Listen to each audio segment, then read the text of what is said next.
जंगों का तसलसल, एक जंग रुकती थी दूसरी शुरू हो जाती थी, दूसरी रुकती थी तीसरी शुरू हो जाती थी। क्या 2026 में भी यही मामलात रहेंगे? एक जंग खत्म होगी दूसरी शुरू हो जाएगी, या यहाँ पे अब इख्तिताम है? यार अल्लाह करे, मेरी तो ख्वाहिश ये है कि ये टोटली इख्तिताम हो, लेकिन अनफॉर्चुनेटली अभी ये जंगों का सिलसिला रहेगा 2030 तक, जब तक कि फाइनल राउंड नहीं होता इस जंग का, तीसरी आलमी जंग का।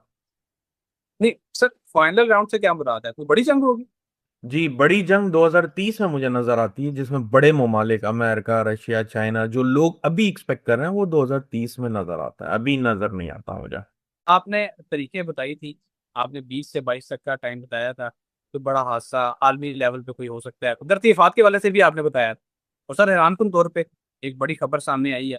खबर यह है कि जापान में 7.4 शिद्दत का जल्जला आया। बड़े पैमाने पे जो इमारतें हैं वो लरज गई। सुनामी की वार्निंग जारी की गई है। 21 और 22 के दरमियान कहा जा रहा है सुनामी वहां आ सकता है। सर, कुदरती आफात का सिलसिला शुरू हो चुका है। 7.4 मैग्नीट्यूड का जल्जला कोई छोटा जल्जला नहीं होता। इसमें बड़े पैमाने पर तबाहियां हो सकती हैं। बेसिकली जापान का स्ट्रक्चर कुछ ऐसा है कि वहां पे वो अपने आप को महफूज रख लेते हैं, कि उन्होंने डिजाइन ही कुछ ऐसा किया है। बाकी दुनिया महफूज रहेगी कुदरती आफात से इस साल? सर अल्लाह करे, लेकिन सितारों का मूड जरा खराब है अभी। मुझे ऐसा लगता है कि दुनिया में बेशतर हिस्सों में ऐसे वाकयात होते रहेंगे अभी। आए आए दिन कोई नई न्यूज़ मिलेगी, क्योंकि ये कंजंक्शन के बाद 2-3 महीने फिर भी कह सकते हैं बेहतर है। फिर जैसे ही मार्स केतु के करीब पहुंचेगा, फिर ये चीजें बहुत ज्यादा बढ़ती हुई नजर आएंगी। लेकिन ये 2-3 महीने में एक प्रॉब्लम यह है कि जुपिटर जैसे ही एग्जॉल्टेड साइन कैंसर में एंटर करेगा, तो पानी से जो आफात हैं बहुत ज्यादा बढ़ जाएंगी, बहुत ज्यादा। आपने सर ये प्रोडिक्शन की थी कि ये मुज़ाकरात मुज़ाकरात जो खेला जा रहा है ईरान और अमेरिका की तरफ से, इसका कोई नतीजा नहीं निकलना।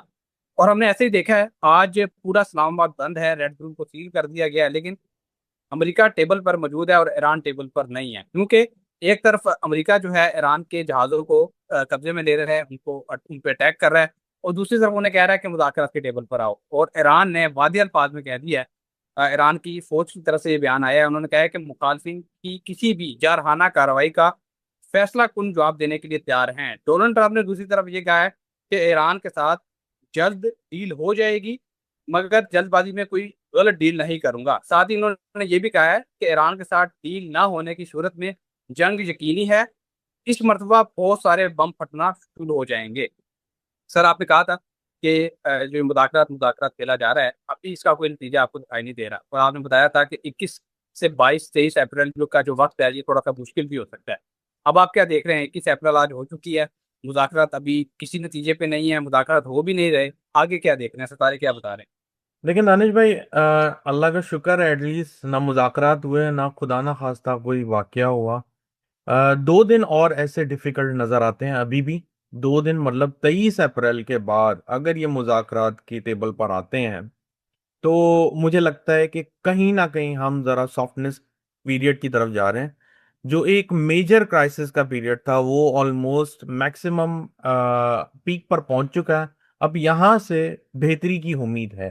अब आप हैरान हो रहे होंगे, मैं पहले नहीं कह रहा था।